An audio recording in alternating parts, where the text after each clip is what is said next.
Hey there, I'm Kevin Downey, and I run an agency called Kevin Downey, where we help companies with their talent sourcing efforts, predominantly sales and business development. You can visit our website and all of our offerings at kevinmdowney.com. Okay, today's topic, how do you hire a sales representative that will do their own cold outreach day after day, like a machine, and find new customers quickly? This is the single biggest pain point, difficulty that we see for companies in what we deal with, right? By far.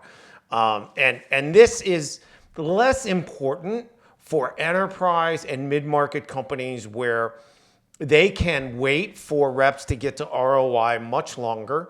They have them go through a more methodical process, and they also do a lot of other things to bring those reps leads and opportunities, right? But when we get into small business, which we deal with a fair amount, right? Companies can't wait for reps to ROI for 6, 12, 18 months. They need those reps within 6 months to ROI for them, if not, just a couple of months. Right? So how do you do that? How do you go out and find talent, right? Sales representatives are going to represent your products and services, and they're going to go out and they are going to get after it and do their own prospecting day after day after day and find new customers and get ROI quickly for you. Okay, so there's a few things that we see and we want to talk about. All right, first thing, you want to hire the person and not the resume, right? Your experience and network or book of contacts, we get this all the time. Companies say, well, I'm looking for a rep with an existing book of business. If a rep has an existing book of business and contacts within an industry and is very established, they're not looking for a job. They could do outreach to competitors for a week or two and find a position, right? So this is really not a focus that's going to make any sense. What you want to find is a rep that has a passion for your products or services, and the person fits your company, your culture, fits with you as a principal in particular, right? That kind of thing is going to be far more important than their experience in a specific industry. Right? Now, what on the resume do we want to see? We want to see some sales experience. We want to see certainly some business development experience in that process. And within your industry, great if they have it. But at the end of the day, in most business-to-business circumstances, a rep can go out and sell almost anything. There are exceptions that are in really technical stuff and medical and those kinds of things that are chemical related. Sure, they need to have certain background or experience to have a quick understanding of what you have. But at the end of the day, experience, in our view, especially for small business sales, very overrated. Okay? All right. Next thing, and I got just two more. When screening, confirm that they are a fit in terms of compensation, that your base compensation is sufficient. Because one of the things we see with a lot of small businesses, they get, googly eyes about a rep's resume, and then the rep says everything right. The candidate says everything right in interview, and they never ask him the question, well, what do you need to make, in essence, what do you need as a base guarantee and in parentheses to pay your bills? Like, how much do you really need to make to cover things? Because if your base compensation doesn't cover that, they're going to be looking for a job immediately. You can guarantee it. They may take your position, right, because they need a check immediately, but they're going to be shopping for a job with a higher base compensation. So one of the things you've got to look at is screen for comp very heavily. Right? What do you need to make? Like we deal with reps, especially in Latin America for remote positions. What do you need to make to cover your bills, to basically pay your bills? Because I want to make sure that 2 weeks, 3 weeks, a month down the road, I'm not hearing from you, well, I really need a little more money because I'm not able to pay my bills. Well, that doesn't do us any good. Now they're going to be looking for another job and we got to change reps again. Don't want to do that. What do you got to make to pay your bills? Right? And we don't ask that directly with United States candidates, but we want to get to that point. Right?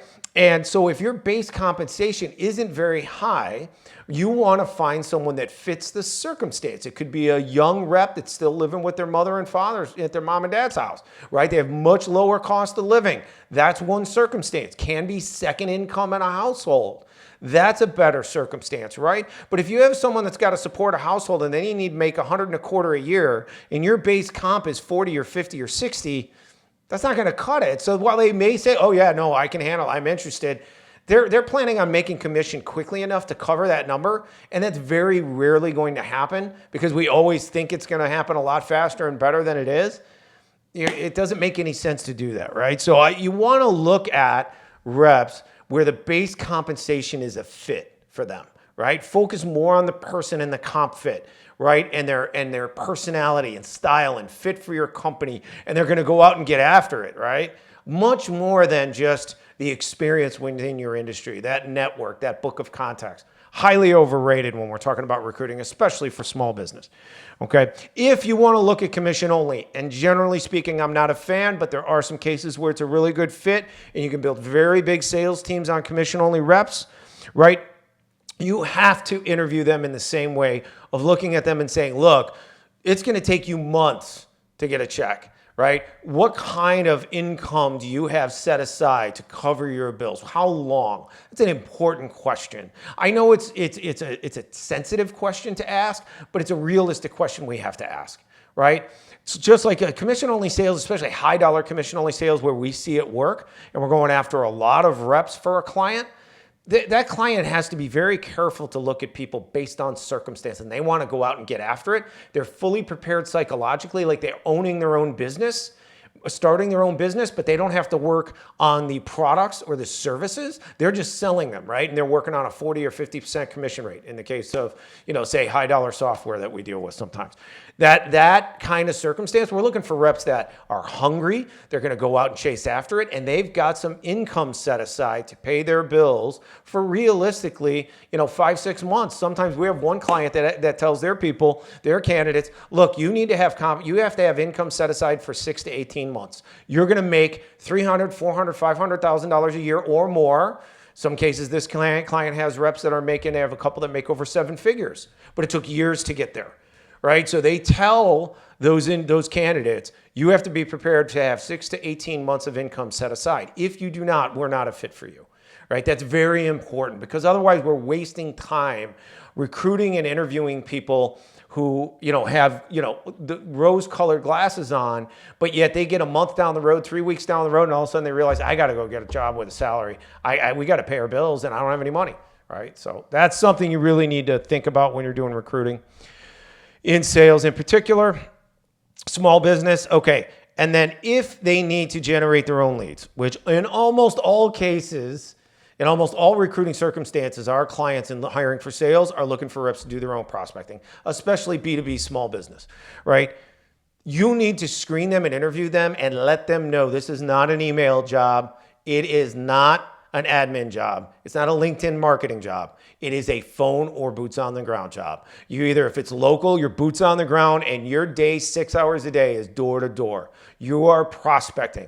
If it's inside sales, if it's in office, or let's say it's, remote working from a home office and it's inside sales, they've got to be prepared that they're banging the phone 6 hours a day to start, 6-7 hours a day. If they are not willing to do that, I want to look at experience, that they've got some experience having done that so they know what they're in for, right? If they're not willing to do that, then nope, can't fit, doesn't work, right? If they've got to do their own prospecting out of the gate and build their own customer base, they've got to be prepared to do that. It is imperative that you screen for that, okay? Hopefully this helped you. If you have any questions, you need help sourcing sales talent, fit your company and your circumstances, your budget, reach out to us, kevinmdowney.com. Thanks for being here today. Best of luck in business, and we'll talk to you soon. Thanks.